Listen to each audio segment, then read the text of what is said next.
Welcome back to The Pursuit. I'm so thankful that you have joined me today. I'm your host, Tim Peters, and I want to thank you for joining in the conversation today. And I want to begin by saying this: whether you're walking through a trial, a hard time in life, or maybe you're currently celebrating a win, or even somewhere in between, you're left a trial, on your way to a celebration, from a celebration, trials are coming in the future, just how it goes. But sometimes we find ourselves in between those. And so wherever you are today, I believe that this conversation is going to speak directly to you, to your heart. And so wherever you're joining from today, maybe you're on lunch break, maybe you're out taking a walk, maybe you're driving in the car, maybe you're doing something around the house. Wherever you are, I want to say thanks. Thanks for joining in today. And today's focus is quite simple, but this is something that just kind of dropped into my spirit, and I want to share it with you. And so the topic is encouragement. That's the topic. Be somebody's lifeline. And I know we live in a world that is, man, it's crazy busy. It's a world that's saturated with noise. There is always something clamoring for our attention. The white noise of life is incessant. It is overwhelming at times.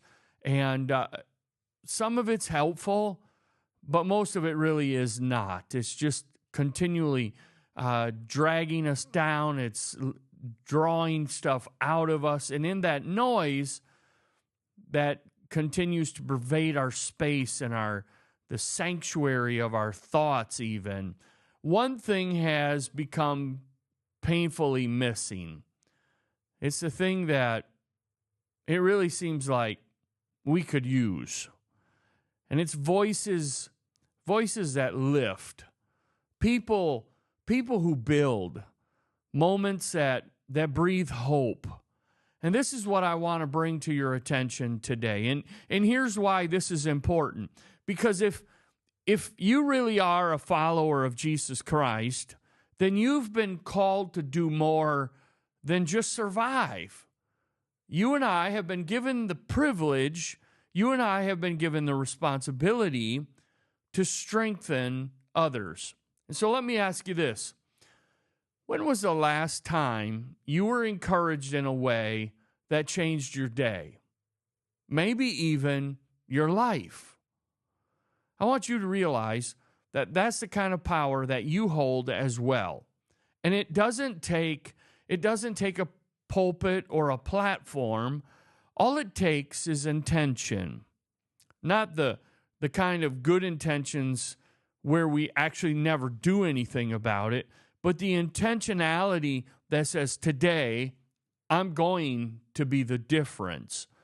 The writer of Hebrews in chapter 3, verse 13, he writes and he says, exhort one another daily while it is called today, lest any of you be hardened through the deceitfulness of sin. This tells me that encouragement is not just a nice thing to do. It's not just something we ought to consider doing. No, encouragement is necessary. It's necessary on a daily basis, not just when we feel like it, not when somebody earns it, but daily, because we never know what someone else is carrying.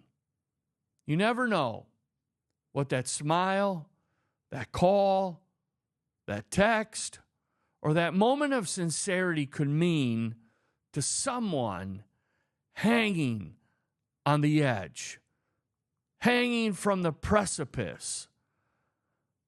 Realize today, though, that encouragement, it's not just simple flattery. It's not just to make people feel good about themselves. Encouragement it's about speaking life. And when we speak life, we participate in the very nature of Christ. One of the men listed in the Bible is a man by the name of Barnabas.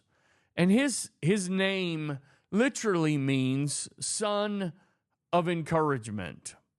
He wasn't one of the 12 apostles, yet he played a crucial role in launching the ministry of the great Apostle Paul.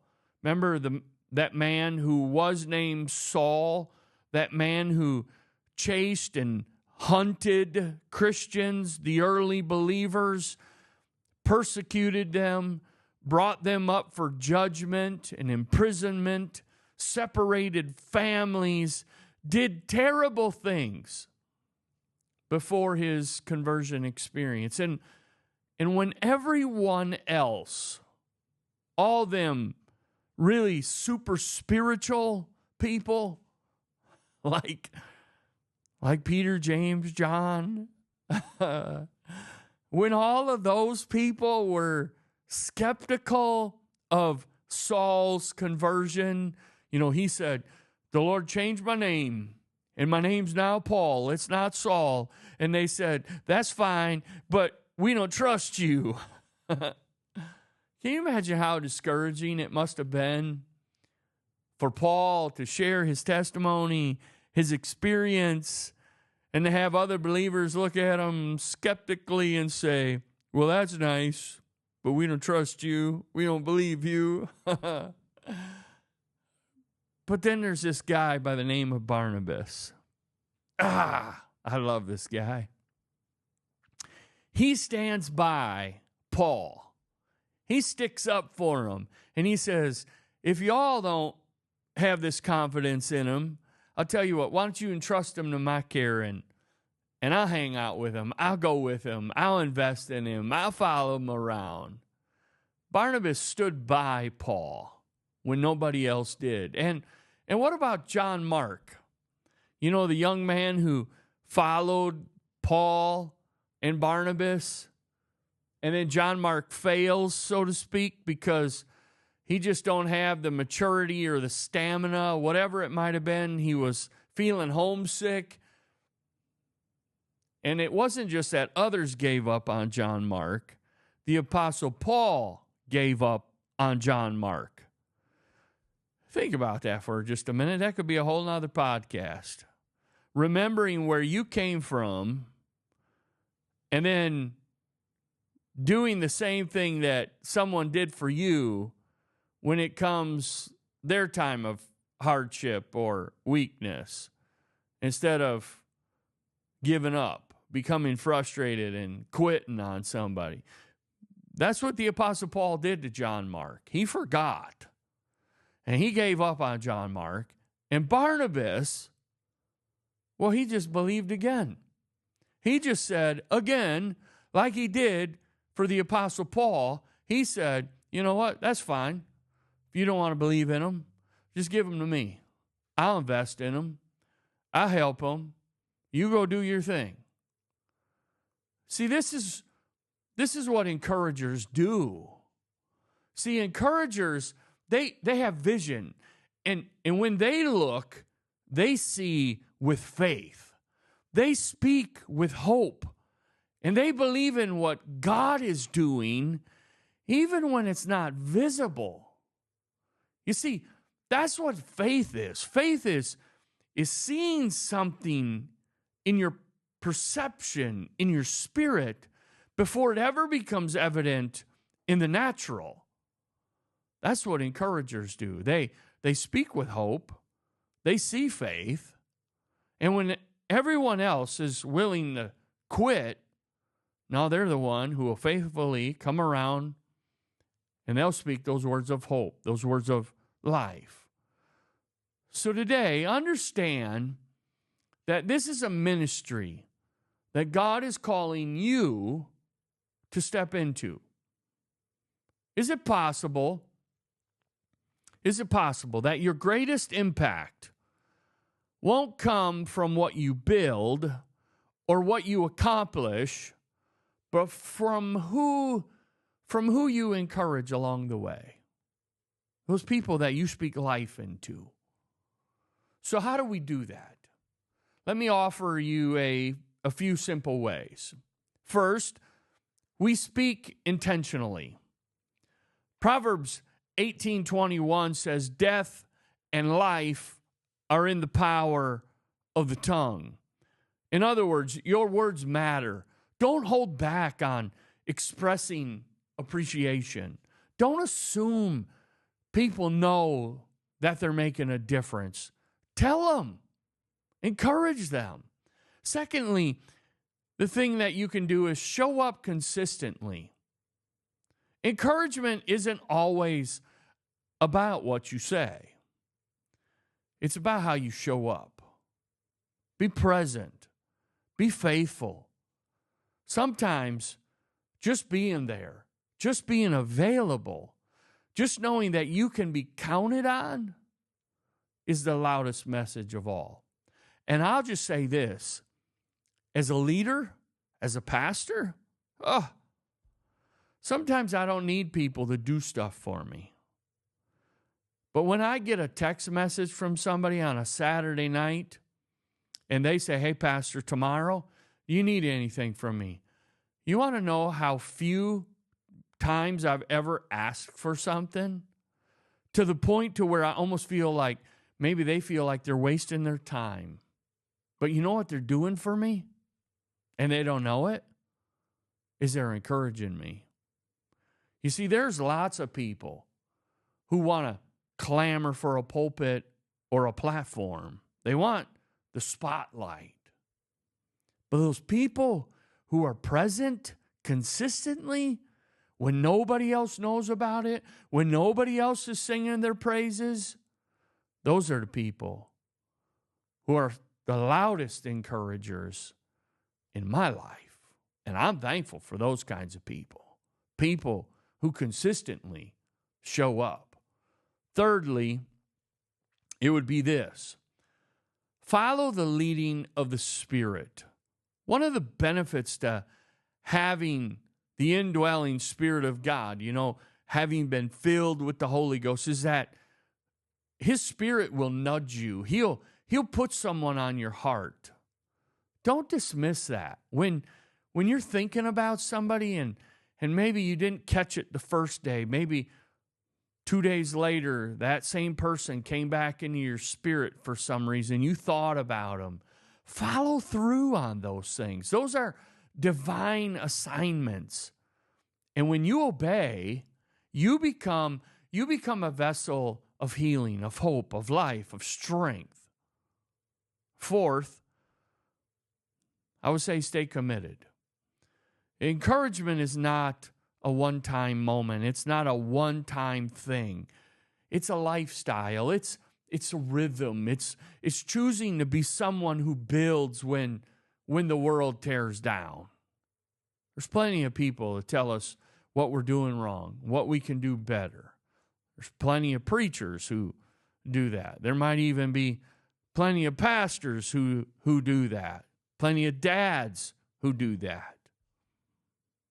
But when we're people who realize that encouragement is just not a one-time thing, it's a rhythm, and it's something that we must continue to do, let me tell you what happens when we live this way.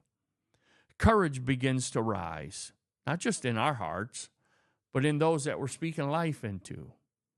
Fear begins to shrink away in their life.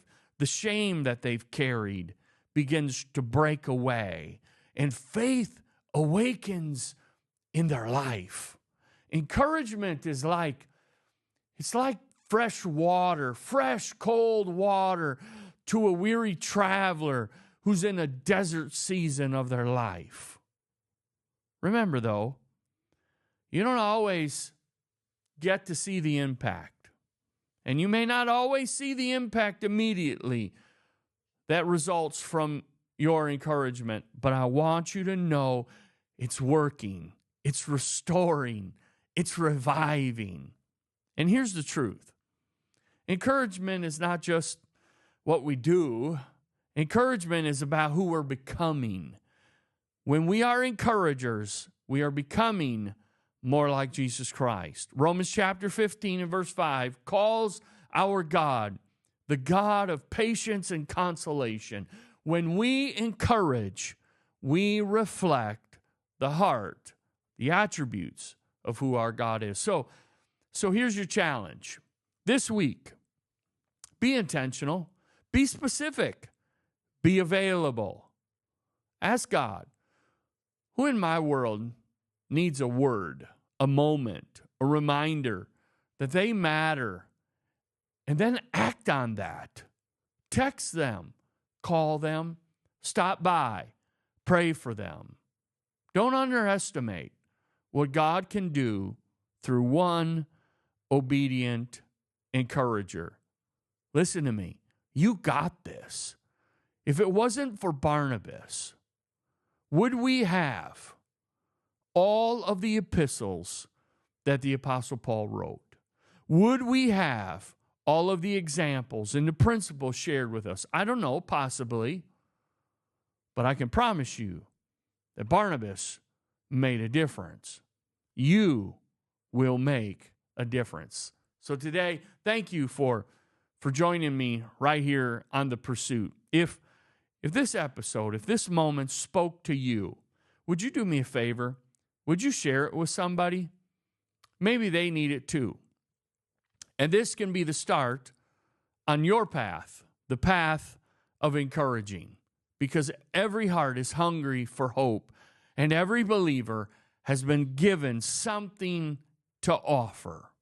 So until next time, keep growing, keep encouraging, and keep pursuing. Remember, the pursuit of Christ always lifts us, and it leads us to lift others. God bless you.